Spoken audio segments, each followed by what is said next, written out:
సనాతన ధర్మానికి ఇలాంటి చీడ పురుగులే మెయిన్.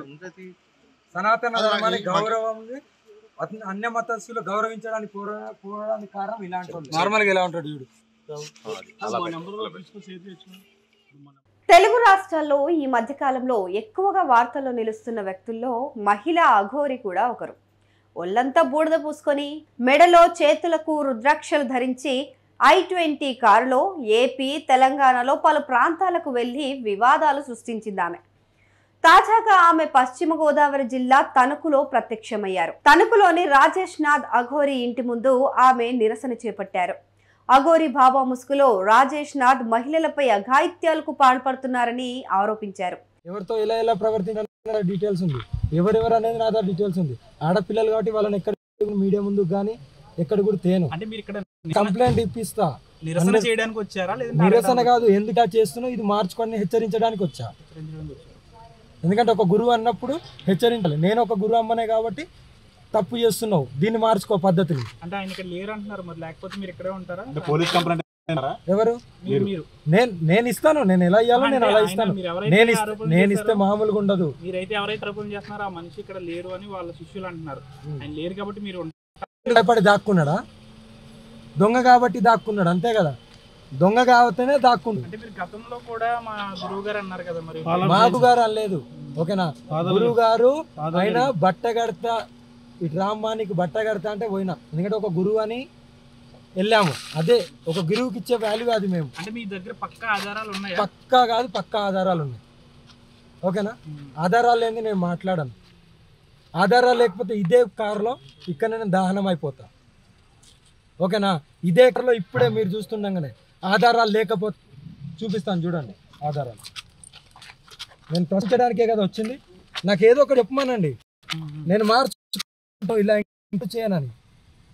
ఫోన్లోనే 40 నిమిషాలు చెప్పాను. అది కాదు మీ శిష్యులు ఇలా ఉన్నారు, మీ ప్రవర్తన ఇలా కొద్దిగా మార్చుకోండి అని కదా.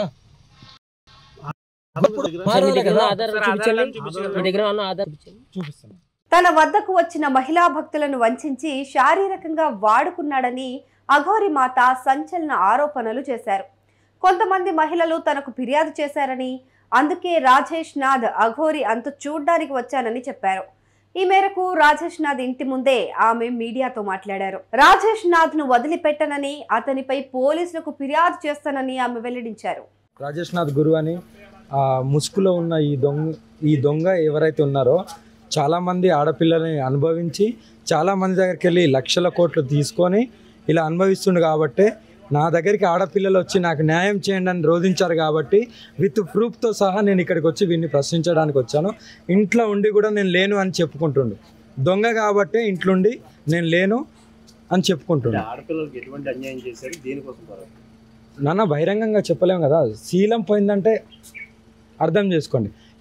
ఎన్నో చాటింగ్లు ఉన్నాయి, ఎన్నో వీడియోస్ ఉన్నాయి, ఎక్కడెక్కడ రమ్మన్నాడు, ఏ లాడ్జికి రమ్మన్నాడు, అవన్నీ నా దగ్గర ఉన్నాయి.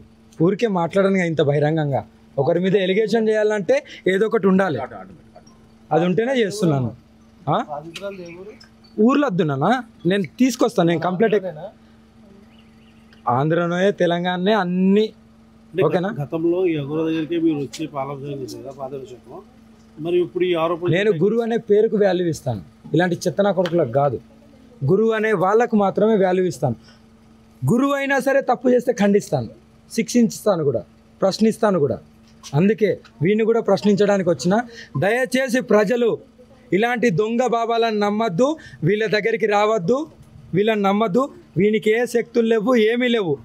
ఊరికే ఇక్కడ కూర్చొని డబ్బు దోచుకోవడం తప్ప ఏమీ ఉండలేదు. శీలాలు దోచుకోవడం, డబ్బు దోచుకోవడం తప్ప ఏమీ తెలియదు. 10 గన్నులు పెట్టుకొని తిరుగుతుండే వీడేదో పెద్ద టెర్రరిస్ట్ అయినట్టు. ఇక్కడికి వచ్చిన ప్రతి ఒక్క భక్తురాలకు తెలుసు ఇతని దగ్గర గన్నులనే వీడే చెప్పుకుంటాడు ఏదో గర్వంగా. ₹1 కోటి పడితే నాకే వస్తాయి, అన్నీ వస్తాయి పదవులు. నేను కూడా ఎస్పీ ఎమ్మెల్యే అయితే కదా, ఏదైనా కొనుక్కోవచ్చు కదా కలియుగంలో. నేనైతే వదిలిపెట్టాను, నేను డైరెక్ట్ చంపేనా చంపుతా, లేకుంటే నేనైనా చచ్చిపోతా. కానీ నా దగ్గరికి వచ్చిన బాధితుల మహిళలకు మాత్రం న్యాయం చేసే పోతాను. ఇంకొకటి చెప్తున్నా, ఇలా ఇతని దగ్గర ఎవరైతే బాధింపబడ్డారో వాళ్ళందరూ నన్ను అప్రోచ్ అయినా సరే అందరికీ న్యాయం చేసి మీకు న్యాయం చేసే బాధ్యత నాది. మరి అదే బాధితురాల చేత పోలీస్ స్టేషన్ కంప్లైంట్ చేసి ఇప్పిస్తాను నేను ఇప్పిస్తాను. ముందు నేను మంచిగా చెప్పుదామని వచ్చా, కానీ దొంగలాగా దాక్కొని నా దగ్గరికి ముందు రావట్లేదు, చూసినావా? అప్పుడే అర్థమైపోయింది. ఇంకా అందుకే నేను ఇచ్చేటప్పుడు, నేను ఇప్పుడు పోయేటప్పుడు కూడా పలానా ఇప్పుడు ఇక్కడ ఏదైతే పరిధిలో పోలీస్ స్టేషన్ ఉందో వీడి మీద కంప్లైంట్ ఇచ్చి వెళ్తాను, ఓకేనా? నేను బాధితురాలి మీద నేను ఎక్కడ ఇవ్వాలో అక్కడ ఇస్తాను. ఉంది, అన్నీ ఉన్నాయి, అన్ని మీడియాలలో. నేను రాగానే ఒక 1/2 అవర్ క్రితమే నేను అన్నింటిలో పోస్ట్ చేసి వచ్చాను, నా దాంట్లో కూడా ఉంది. రాడు కదా, దొంగ కదా, అన్ని లీలలన్నీ బయటపడతాయి, రహస్యాలన్నీ బయటపడతాయి కదా, ఒప్పుకోవాల్సి వస్తుంది, అందుకే రాడు. ఇక్కడ ప్రతి అమావాస్యకి పౌర్ణమికి కూడా హోమాలు చేస్తారు పెద్ద ఎత్తున. గురువు అనే వాళ్ళ దగ్గర ఎప్పుడు ఎవరో ఒకరు భక్తులు వస్తున్నారు. ఇక్కడ ఎవరైనా ఉన్నారా? అమావాస్య పౌర్ణమికి వదిలేయి, అమావాస్యకు వచ్చేది, పౌర్ణమికి వచ్చేది, శివరాత్రికి వచ్చేది కాదు, అప్పుడు చేసిందే గురువు కాదు. ప్రతిరోజు ఒక నిలయమో లేకుంటే ఒక ఆశ్రమం పెట్టుకుంటే ప్రతిరోజు భక్తులు వస్తూనే ఉంటారు. నువ్వు మంచి చేస్తే నీ దగ్గరికి ఉరుక్కుంటూ వస్తారు, ఒక దేవుడితో తలుచుకుంటారు. ఇక్కడ ఎవరైనా కనబడుతున్నారా?